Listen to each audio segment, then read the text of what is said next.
नेवासा येथील मध्यमेश्वर भगवान पायी पालखी दिंडीचे पंढरपूरकडे प्रस्थान। 10 दिवसांत पंढरपूर गाठणारी एकमेव दिंडी, भाविकांची मोठी उपस्थिती। प्रवरा नदीच्या पवित्र तीरावर वसलेल्या तीर्थक्षेत्र नेवासामधील प्रसिद्ध मध्यमेश्वर मंदिरातून हरी आणि हर यांचे ऐक्य दर्शवणारी मध्यमेश्वर भगवान पायी पालखी दिंडी गुरुवारी दिनांक जून 26 रोजी पंढरपूरकडे प्रस्थान झाली। ही दिंडी केवळ 10 दिवसांमध्ये पंढरपूर गाठणारी एकमेव दिंडी म्हणून प्रसिद्ध आहे। यंदाचे हे या दिंडीचे सलग 39वे वर्ष आहे। ब्रह्मलीन योगी मनोहरनाथ बाबा यांच्या कृपाशीर्वादाने वैकुंठवासी हबप नासिकेत महाराज कोरेकर आणि कैलासवासी पंढरीनाथ हारदे गुरुजी यांच्या प्रेरणेतून तसेच बालयोगी महंत श्री ऋषीनाथजी महाराज यांच्या मार्गदर्शनाखाली ही दिंडी पंढरपूरच्या दिशेने निघाली। प्रस्थानापूर्वी महंत ऋषीनाथजी महाराज यांच्या हस्ते मध्यमेश्वर शिवलिंगास वेदमंत्रोच्चारात अभिषेक घालण्यात आला। त्यानंतर योगी मनोहरनाथ बाबांच्या मूर्तीस पुष्पहार अर्पण करून त्यांच्या पवित्र पादुकांचे पूजन करण्यात आले।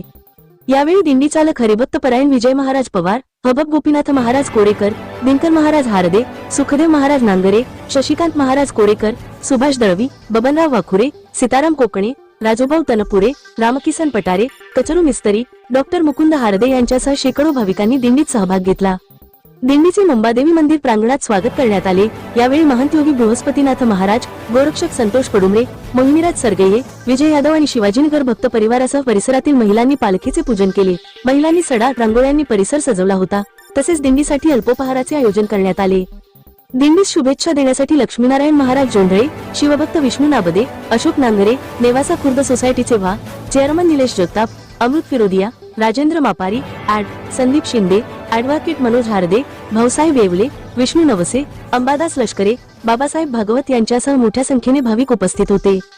पंढरपूरच्या दिशेने हरिनामाचा गजर करत निघालेली ही दिंडी भाविकांमध्ये नवचैतन्य निर्माण करणारी असून आध्यात्मिक ऊर्जा आणि पारंपरिक मूल्यांचा संगम म्हणून ओळखली जाते। महाराष्ट्र न्यूज प्रिंट साठी प्रतिनिधी सुधीर चव्हाण, नेवासा।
राज्यातील आणि देशातील बातम्या पाहण्यासाठी आजच आमच्या महाराष्ट्र न्यूज प्रिंट्स या YouTube चॅनलला सबस्क्राइब करा आणि मिळवा नवनवीन अपडेट।